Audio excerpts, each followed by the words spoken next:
Mage Storytime, Episode 7 Attack of the Goons. This is the continuing story of the Iron Goldfish, a party of role-players who awakened as mages. Our cast includes Awi, who manipulates time with his phone; Bard, a mind and spirit mage who uses superheroes as his gods; Critical, who improves the luck of others through his own pain; Handy, a correspondence-using thief who steals items at long range; Kitty, who empowered his stickers and cats with spirits; Talo, a postmodern mage who uses a hodgepodge of skills to manipulate forces and matter; and Weeb, who uses his life skills to enhance his martial arts and Chinese medicine. When last we saw our heroes, they had fought and killed a vampire and blown up a gas station to please a pack of werewolves. We spent most of the next week healing from our many wounds, both physical and magical, and jumping at every knock at the door, thinking it might be the cops. Fortunately, so far as we could tell, the power outage and explosion had prevented any electronic recordings, and there were no survivors to identify us, so we were probably safe. It was our normal weekly meeting at the Iron Goldfish. Normal, that is, except that Alwi had decided to bring his younger brother along. We liked Kitty, but he wasn't an awakened mage, so it would be awkward to discuss some of our business around him. While Alwi showed Kitty around the semi-profitable shop, Bard called the rest into a huddle and informed the group that A, the employees of the store had not survived the interrogation by the werewolves, and B, it didn't look like there was any connections between the convenience store and the worm. Oopsie. As we were mulling this over and doing our best to repress any moral qualms, Weeb glanced up and noticed 4 men in black suits, with black ties, black mirrored sunglasses, earbuds, and crew cuts marching in formation towards our store. He knew it was towards our store because we were the only thing in that part of the mall. The rest of us looked up when we heard one of the men's voices ring out, "Synchronize watches." Weeb's first thought was to call the police, but his second was that, given that these were obviously some sort of G-men, they probably owned the police. He guessed Technocracy, based on the costuming and uniformity alone. He palmed the cocktail umbrella that Coyote had given him and stepped out of the shop.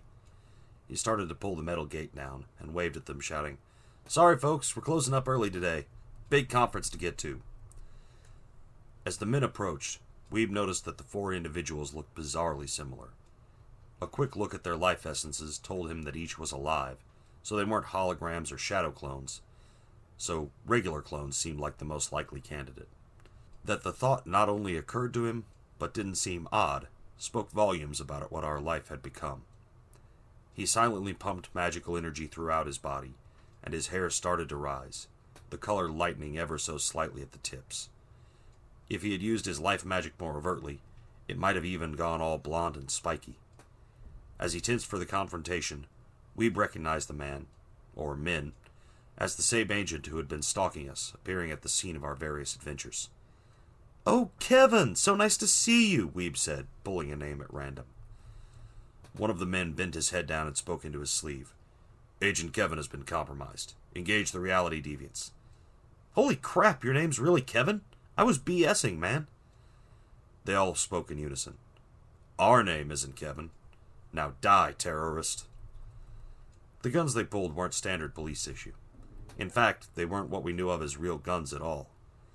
The only reason Weeb recognized them as plasma weapons was because he had played plenty of sci-fi shooters. Being a nerd paid off, as he was mentally pliable enough not to be surprised by the blue balls of energy that blasted at him. He dodged aside from the first volley, using the cocktail umbrella to block one of the blasts.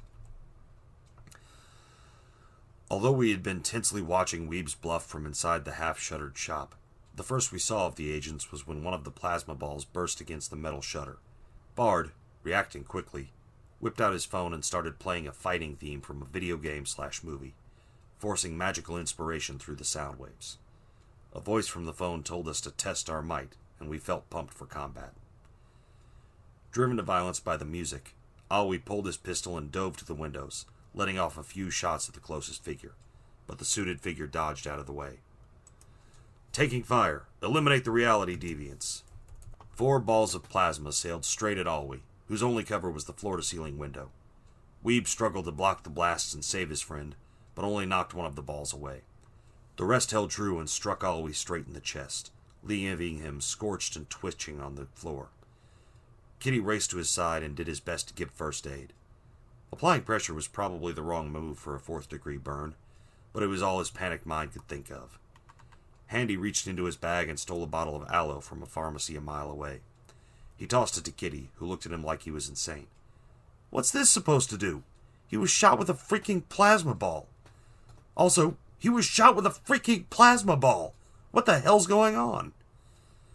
Critical came over and started healing Alwi through pure will, at the expense of his own life energy, pumping life into the wounded mage while cuts and burns started appearing on his own arms. It was at least enough to stabilize Alwi. Kitty, meanwhile, was absolutely freaking out at this open display of the supernatural. Seeing his best friend fall, Weeb turned towards the agents. His eyes turned blue and his hair started to stand on end. With a shout of, "Test your might!" he dove into the center of the suits and started throwing electric punches, the lightning striking him nearly as much as his enemies.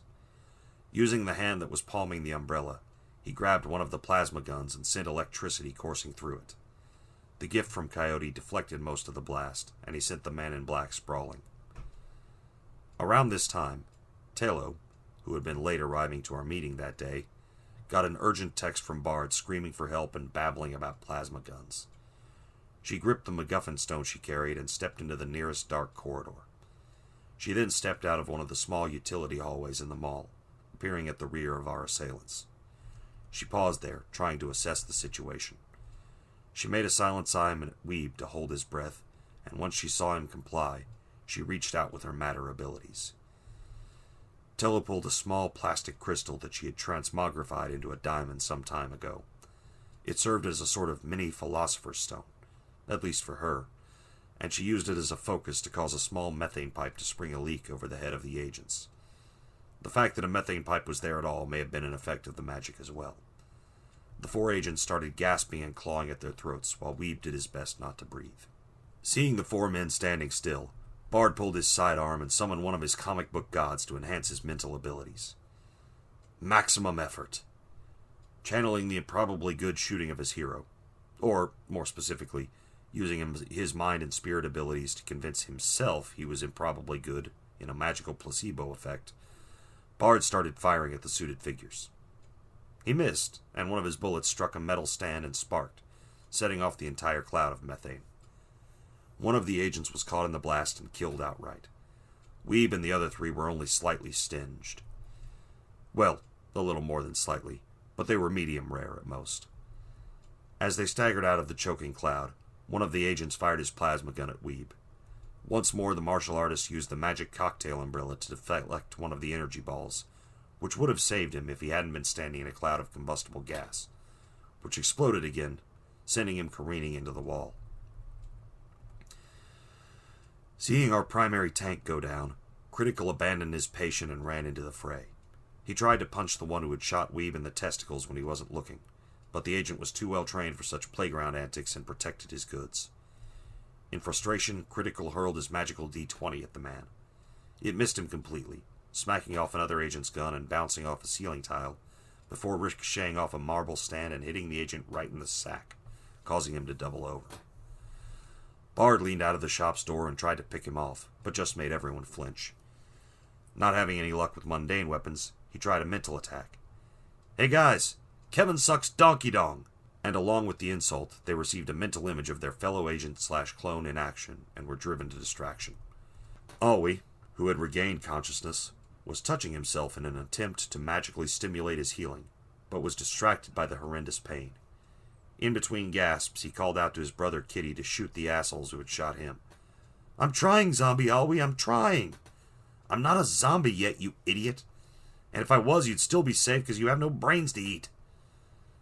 The standing agents turned their ire on Critical and the battered Weeb, pulling shock batons and assaulting them. Despite Weeb's rough condition, both he and Critical were able to dodge out of the way, as the agents were beginning to show wear and tear as well. Handy, wanting to contribute to the fight, thought he might be able to reach into his bag and steal a weapon out of one of the agent's pockets. He was going for one of the plasma guns, hoping to better the odds, but when his hand miraculously entered the pocket, it must have been facing the wrong direction, because he grabbed the man's other weapon. The agent froze, his hand reflexively hovering over his crotch and a look of horror on his face, as Handy muttered something about the baton feeling weird. When he realized what was happening, he jerked his hand back out of the bag and went to wash it off in the back room. He later had the poor judgment to tell us what happened, and that was how he gained his mage name. Critical looked at the agent who had been hit with the D20, who had not quite recovered, and hit him with his sap. He then cut his arm and offered the improved fate to Weeb, enhancing his luck. Weeb used the boost to stab the agent's chest with his fingers, and a green light traveled from the suit to the martial artist, literally draining him of his life essence. While Tello tried to cause more explosions with the air composition, with only limited success, Bard and Kitty peppered the two remaining agents with shots. None of the party were soldiers, however, and had more experience using dice in anger than in firearms, so they were mostly successful in making the suits duck. Feeling braver than most, Handy once again tried his correspondence-based ranged theft. He felt his hand enter a pocket and started grasping around. This time, instead of genitals, he found a trigger and pulled it. From outside in the hallway came a scream as one of the agent's pants combusted. He dropped to the floor and rolled around screaming and patting at his crotch, trying to put himself out. Critical pounced and started pounding on his head with the sap until the agent slipped into a blissful coma. The final man in black took a look at his fallen comrades and the mages slowly advancing towards him and shouted into his comm unit, "Field team compromised! Mission abort! Mission abort!" With that, he chomped down hard on his jaw and then fell to the floor convulsing. He was visibly dead before any of us got to him. As the adrenaline rush faded, some of the more level-headed of us began to be concerned about all of these dead bodies, when they suddenly started to melt and decay with shocking rapidity. It was only a few minutes before we had 4 puddles of liquid agent. Bard grabbed one of the suit jackets and started trying to mop it up, all to no avail. Kitty's mind had a limit, and apparently seeing the plasma gun-wielding men in black suddenly liquefy crossed it. He suddenly let out a scream and took off running out of the shop. His brother, Alwi, who had been magically healed by this point, lurched to his feet and gave chase as best he could. This only spurred Kitty on to greater speed, as he thought he was being chased by a zombie. Before yakety sax started to play, however, Bard reached out with his mind and started talking Kitty down, explaining the nature of reality, magic, and the awakening to this newly formed mage. We gathered again in the semi-scorched store to take stock of our situation. We were all wounded, some grievously, but a bit of magical healing had alleviated the worst of that. The real problem was the Technocracy knew about us, and had apparently targeted us for elimination. Who knew what form the next attack would take? We would have to find some way to gain power or influence in order to protect ourselves. Our best bet seemed to try to find allies in the traditions of magic, 9 organizations based around paradigms of magical understanding that could give us some protection and maybe teach us more about the spheres of magic, if we could find them. What sinister plan does the Technocracy have? Will our heroes find the help they need? How many more crotches will be damaged? Find out in the next Mage Storytime.